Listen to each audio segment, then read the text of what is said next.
Welcome to the Leadr Pulse podcast, the podcast for leaders revolutionizing the world of work.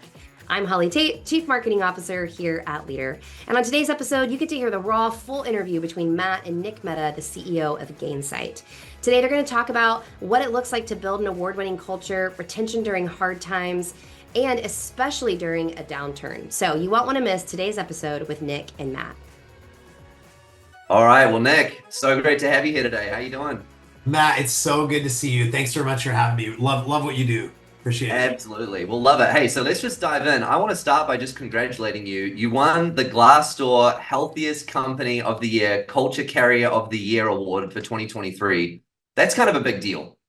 Thanks, man. I appreciate it. It was actually, I'm not going to lie, when I was in Mexico at the time on vacation, and my chief people officer at the time, she's since retired, but she called me, she texted me, she's like, hey, I don't want to interrupt your vacation, but you probably want to know this. And then she told me the news. And I think I was alone in Mexico somewhere, jumping up and down on the beach, people wondering what's going on. And there's a lot of these awards out there that, you see, oh, wow, that's cool. But frankly, some of those are just a little skeptical. And this one was, voted by the team. And by the way, it's not perfect. Gainsight's absolutely not perfect. We have so many things we need to work on, especially during this kind of tougher time in the downturn.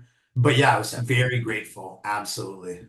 Well, I was going to say that the fact that you did it during a downturn, you're a tech company in the midst of all the challenges that we're facing these last few years. Tell me the secret. What is it? How are you navigating becoming the healthiest, best cultured tech company in 2023? That's wild to me.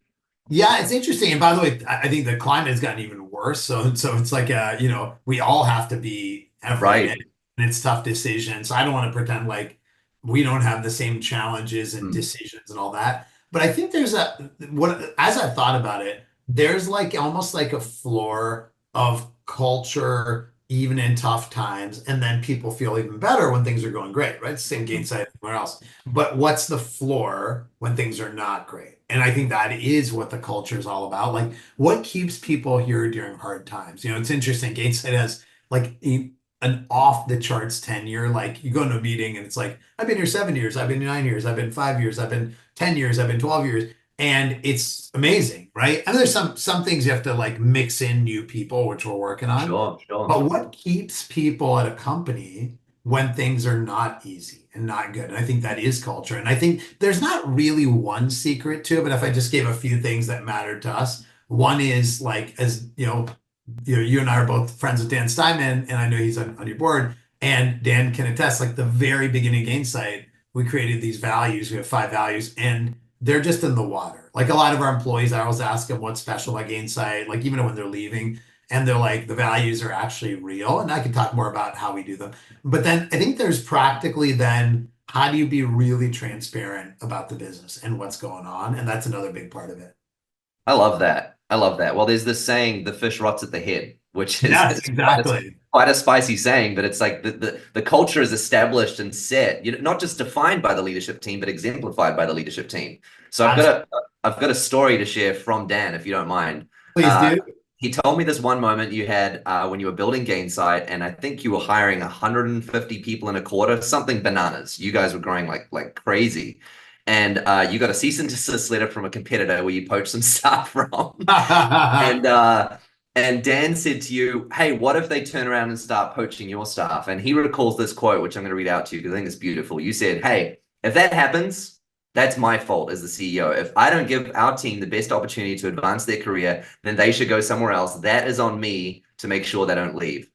That's incredible leadership, Nick. Tell me about just your perspective there, because I think so many other leaders would say, let's get into a fight. No way they're going to steal my staff. That's not going to happen. So talk to me about that humility posture that you had, because that's wild.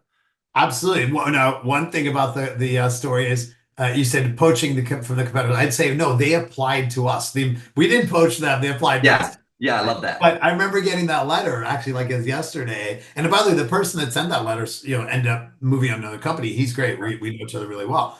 And it's kind of a good story how business, everything always works itself out, and you get past the emotional side. So I think the quote itself, for me, the biggest thing was, I think, you look at what we do, which is customer success software. It's about helping your customers be successful, but retaining them by keeping them successful. It's the same thing for employees. It's like you, as a CEO, you have to earn the right to have them still. You have to win their business every day. Employees' business. That means providing a challenging job that's helping them grow and the right values and all that kind of stuff, right? And every time somebody leaves, it's us not delivering what they need. Now, sometimes that's fine. By the way, they may need something else. I'm actually very close to a ton of our alumni. We text and talk all the time and help with the careers, and some of them go on to be CEOs, or that's amazing actually. But remembering that, like, if somebody leaves, it's not that person. Don't get angry at them. Like, a lot of CEOs, by the way, get really angry at the person leaving, which is horrible. When somebody's leaving, I'm like, hey, thank you for what you've done. Congratulations. How can I help? Et cetera, et cetera. And so I think when you think about the competitors or other companies hiring, same thing. I'm like, more power to them. Like, if that company has a better value proposition for our employee than we do, then they should go. And by the way, we should learn. And maybe it was fine for them to leave. Maybe we screwed up. And so, yeah, I don't view it emotionally at all. I'm like, hey, this is a learning opportunity for us.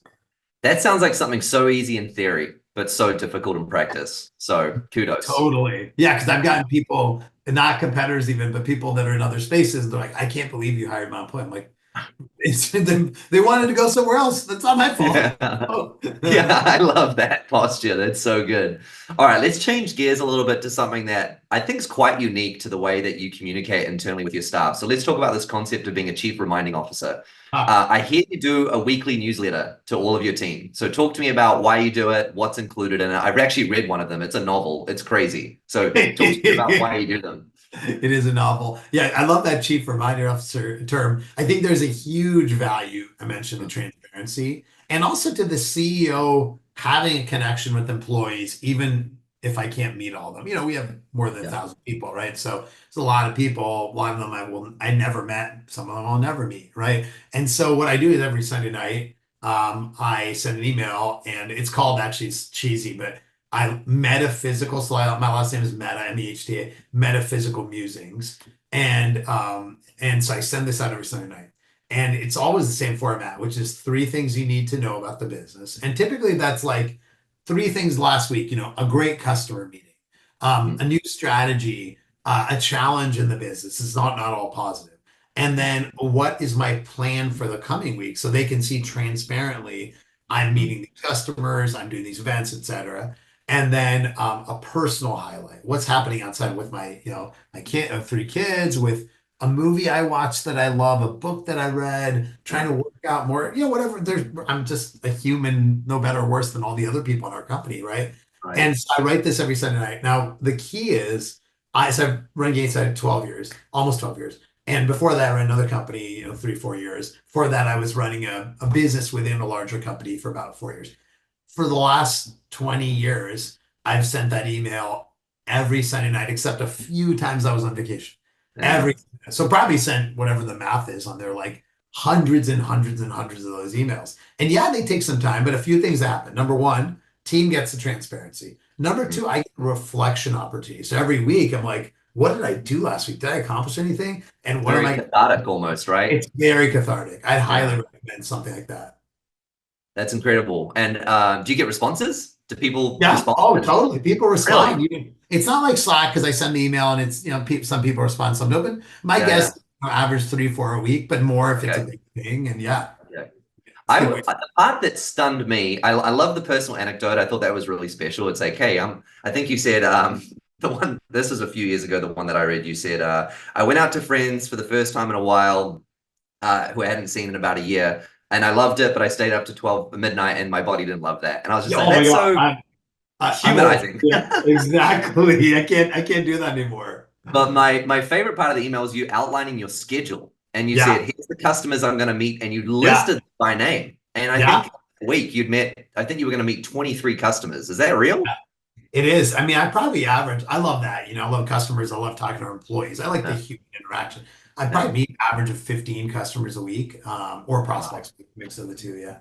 Wow. And to the CEO out there, the leader out there that says, I don't have time for that, what do you say to them? I mean, I think everyone is different on where you spend your time. for me, and I think for a bunch of people, knowing the sentiment and what's on the minds of customers and employees. I don't know how you do your job. Now, other people probably can do their job in different ways, and more power to them. But I wouldn't be able to do my job. I also love it. It gives me energy. Like the biggest thing I feel like for me as CEO is being able to lead and influence and impact human beings, both in our company and our customers. So for me, it's the oxygen that keeps me That's going. awesome. Well, hey, last thing, Nick, we get the opportunity to talk to a lot of different leaders, and I always like asking the question, what advice do you have for the aspiring leader out there? That maybe they're an entrepreneur, maybe they're a first-time manager just trying to figure it out. What advice do you have for them? Ironically, I'll give you two. Ironically, okay, so the first one is a little more tactical. Be super responsive and always be there to help other people. Like that is it. Like, I'm ultra responsive and, literally lots of stuff. Times I respond like 5 seconds or a minute, and be there for people. And like when somebody reaches out to you for job advice or help at work or not, be there for people. That is like, to me, the magic. And it's not to try to get anything back. I mean, it's just honestly trying to put some goodness in the world, but also it will come back to you. And then second thing is, I was ironic. Don't over rotate on anyone else's advice. Learn, listen, but be your own leader, be your own CEO. Beautiful. I love that. Well, hey, you're a legend. We're new Gainsight customers, and so I love your product, but I also love your leadership and the culture that you inspire. So thanks for being such a lighthouse for just positive leadership in the workplace. Appreciate you.